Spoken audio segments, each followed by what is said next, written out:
ఇక మీదట అసలైన రాజకీయం చూపించబోతూ ఉన్నాం, గేట్లు ఎత్తినాం అంటూ ఉన్నారు. సో రేవంత్ చూపించబోయే రాజకీయం ఏ రకంగా ఉండబోతోంది, అండ్ 100 రోజులకి గేట్లు ఎందుకు ఓపెన్ చేసినట్టు ఎర్లీగా? అంటే వాస్తవంగా గేట్లు ఓపెన్ చేయడం అంటే మనకు అర్థం కావాల్సింది ఏంటంటే బీఆర్ఎస్ నుంచి ఎమ్మెల్యేలు కాంగ్రెస్లోకి రావడం. ఎందుకంటే నిన్న దాన నాగేందర్ వచ్చాడు, ఒక ఎమ్మెల్యే వచ్చాడు. సో ఇంతమంది ఎమ్మెల్యేలు వస్తారు, 14 మంది టచ్లో ఉన్నారు, ఇలా చర్చలు జరుగుతున్న సమయం ఇది. వాస్తవానికి కాంగ్రెస్ పార్టీ బహుశా పార్లమెంట్ ఎన్నికల వరకు ఆగేది కావచ్చు, కానీ 2-3 పరిణామాలు ఇక్కడ జరిగాయి. ఒకటి, ఈ ప్రభుత్వం అధికారంలోకి వచ్చిన వెంటనే ఈ ప్రభుత్వం ఎక్కువ కాలం ఉండదు, కూలిపోతుంది అంటూ బీఆర్ఎస్ నేతలే మొదలుపెట్టారు. ఫస్ట్ స్టార్ట్ చేసింది మనం పత్రికల్లో చూసాం, కడియం శ్రీహరి, పల్లా రాజేశ్వర రెడ్డి, బీఆర్ఎస్ నేతలే ఈ ప్రభుత్వం ఉండదని మొదలుపెట్టారు. తర్వాత ఏదో వివరణలు ఇచ్చే ప్రయత్నం చేశారు, మేము అనలేదని. కానీ బట్ రియాలిటీ ఏంటంటే డే 1 నుంచి అధికారంలోకి వచ్చిన రెండవ రోజు నుంచే తీవ్రమైనటువంటి అటాక్ బీఆర్ఎస్ పెట్టడం మొదలుపెట్టింది. ప్రభుత్వం ఏం చేసింది అని అడగడంలో తప్పలేదు, ప్రజల పక్షాన ప్రతిపక్షం బాధ్యతది అడిగారు. కానీ ఈ ప్రభుత్వం ఉండదు, ఈ ప్రభుత్వం కూలిపోతుంది, ఈ ప్రభుత్వం తన బరువు మీద తానే కూలిపోతుంది అనే వ్యాఖ్యలు చేసినాక సహజంగానే కాంగ్రెస్ పార్టీకి 64 మంది ఎమ్మెల్యేలు ఉన్నారు, సిపిఐ ఎమ్మెల్యే మద్దతుతో 65 ఉన్నారు. ఒక 10 మంది ఎమ్మెల్యేలు అటు ఇటు పోతే ప్రభుత్వం కూలిపోతుంది. కాంగ్రెస్ పార్టీలో అందరికీ తెలుసు అనేక గ్రూపులు ఉంటాయి, రాజకీయ పార్టీల్లో నాయకులు ఏ రకంగా ఉంటారో మనం కొత్తగా చెప్పేది ఏం కాదు, ఇందుకు కాంగ్రెస్ ఏం అతీతం కాదు. సో అలాంటి పరిస్థితుల్లో ఒకవేళ పార్లమెంట్ ఎన్నికల వరకు కూడా ఆగితే ఈ ప్రభుత్వాన్ని అస్థిరపరిచేటువంటి ప్రయత్నం చేయొచ్చు. ఒక బీఆర్ఎస్ఏ కాదు, బీజేపీ నాయకులు బండి సంజయ్ కూడా చెప్పారు, కేసీఆర్ కుట్ర పన్నుతున్నాడు ఈ ప్రభుత్వాన్ని కూల్చడానికి. ఇక కేసీఆర్ మళ్ళీ త్వరలో ముఖ్యమంత్రి అని నాకు గుర్తు కేటీఆర్ అన్నట్టున్నారు. కేసీఆర్ ఎట్లా త్వరలో ముఖ్యమంత్రి అవుతాడు ఈ ప్రభుత్వం ఉండగా? రేవంత్ రెడ్డికి ప్రభుత్వానికి 5 ఏళ్ళు కాంగ్రెస్ పార్టీకి ప్రజలు అధికారం ఇచ్చారు. కేసీఆర్ త్వరలో ముఖ్యమంత్రి అంటే మీనింగ్ ఏంటి? కాంగ్రెస్ ఎమ్మెల్యేలు కొంతమంది లాక్కొని బీఆర్ఎస్ ప్రభుత్వం ఏర్పాటు చేస్తుంది అనే కదా. సో సహజంగానే ఇప్పుడు కేటీఆర్ స్థాయిలోనే కేసీఆర్ త్వరలో ముఖ్యమంత్రి అవుతారు అన్న తర్వాత కాంగ్రెస్ పార్టీ ఏం చేయాలి అంటే చేతులు ముడుచుకొని తన ప్రభుత్వాన్ని తీసుకెళ్ళి బీఆర్ఎస్ చేతిలో కేసీఆర్ చేతిలో పెట్టాలా? అందుకే దాన్ని నా రాజకీయం చూపెడతాను రేవంత్ రెడ్డి అనడంలో కారణం అది. అందువల్ల మొదటి డైమెన్షన్ అది. రెండవది, ఈ ఎన్నికల కన్నా ముందే కాంగ్రెస్ పార్టీ ఆకర్షించకపోతే బీఆర్ఎస్ నేతలు బీజేపీలోకి వెళ్ళిపోతున్నారు. మీరు బీఆర్ఎస్ నేతలు ఆగడం లేదు, కాంగ్రెస్ ఆగడానికి రెడీ ఉన్నా కాంగ్రెస్ పార్టీ గేట్లు తెరవకపోతే పక్క గేట్లోకి వెళ్ళి ఆ గేట్ తెరుస్తుంది కనుక వాళ్ళకి వెళ్ళిపోతున్నారు. కాంగ్రెస్ పార్టీ ఏం చేయాలి? ఆడ వచ్చేవాళ్ళు రెడీగా ఉన్నారు, గేటు మూసేసి పెట్టారు, గేటు మొత్తం వాళ్ళు ఆగుతలేరు. అరే ఆగవయ్యాక తొందరపడక మళ్ళీ తీస్తాం కదా అంటే లేదు సార్ మేము గేట్ దూకేని వస్తూ ఉంటున్నారు. మీరు రానికపోతే పక్క గేట్ ఓపెన్ ఉన్నది బీజేపీ వాళ్ళ వాళ్ళకు దూరుతూ ఉంటున్నారు.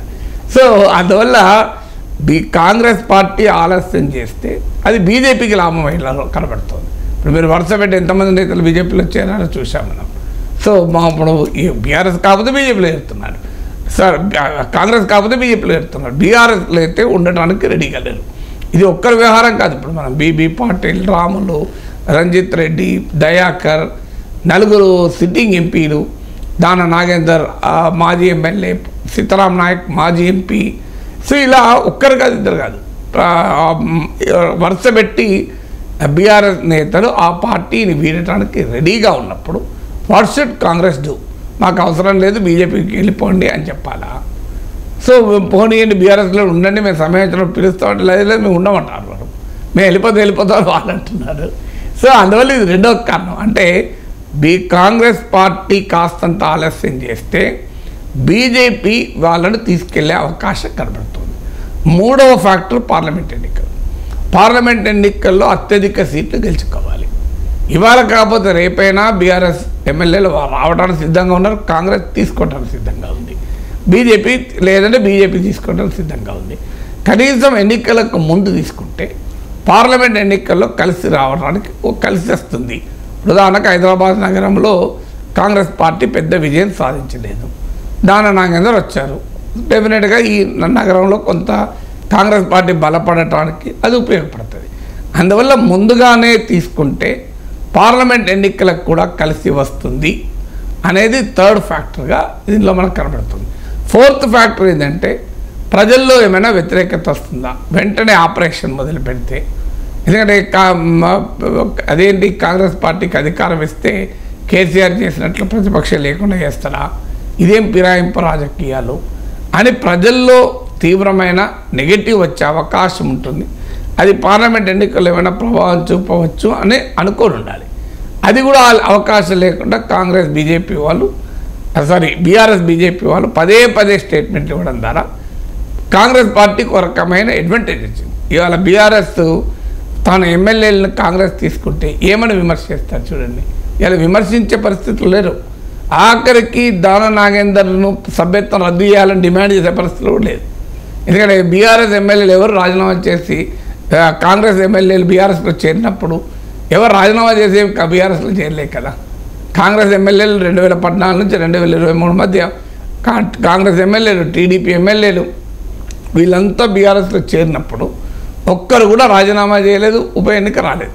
ఆ మాటకంతా రాజగోపాల్ రెడ్డి ఒక్కడే ఆయన కాంగ్రెస్ నుంచి బీజేపీలో చేరినప్పుడు రిజైన్ చేసి ఆయన ఎమ్మెల్యేగా పోటీ చేస్తారు. ఎందుకంటే అది బీజేపీ నియమం కనుక బీజేపీ చేర్చుకోవాలనుకున్న మొదలు ఎమ్మెల్యేగా రాజీనామా చేయాలి. అది కర్ణాటకలో అలాగే చేశారు, మధ్యప్రదేశ్లో అలాగే చేశారు, తెలంగాణలో అలాగే చేశారు. అసలు ఫిరాయింపు రాజకీయాలే తప్పంటే రాజీనామా తమ సభ్యత్వం కూడా వదులుకోకుండా రాజీనామా చేస్తే కనీసం బీజేపీ అయినా మీరు రిజైన్ చేసి మళ్ళీ పోటీ చేయండి అన్నాడు. మీరు అందుకే ఈటల రిజైన్ చేశాడు, మీరు మా రాజగోపాల్ రిజైన్ చేశారు, అందుకే ఉప ఎన్నికలు వచ్చాయి. అందులో బీజేపీ ఒకటి గెలిచింది, ఒకటి ఓడిపోయింది కూడా. అయినా కూడా వాళ్ళు కనీసం ఎన్నికలకు పోయారు. కేసీఆర్ కనీసం ఎన్నికలకు కూడా పోలేదు. మాకు తిరుగులేని ఆధిక్యత ఉంది అన్నప్పుడు ఇతర పార్టీ నుంచి వచ్చిన ఎమ్మెల్యేలు ఒక్కరినైనా మీరు మళ్ళీ పోటీ చేసి గెలవండి మా పార్టీ తరఫున అని అన్నారా? సో ఇప్పుడు ఏమని కాంగ్రెస్ను విమర్శిస్తారు చెప్పండి. ఇప్పుడు నైతిక హక్కు కోల్పోయారు, సో ఎథికల్ రైట్ కోల్పోయారు, రాజకీయంగా కూడా సానుభూతి రాదు. ఎందుకంటే మీరు చేసిన పనే అది కదా.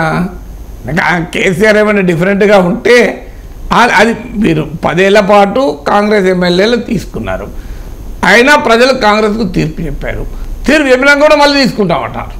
మళ్ళీ ఈ ప్రభుత్వం కూలిపోతుంది, ఈ ప్రభుత్వం కూలిపోతుంది, కేసీఆర్ ముఖ్యమంత్రి అవుతున్నా అంటే అందువల్ల బీఆర్ఎస్ స్వయంకృత అపరాధం వల్ల ఇలా పార్టీలో ఎవరు మిగులుతలేడు, వీళ్ళంతా వెళ్ళిపోతున్నారు.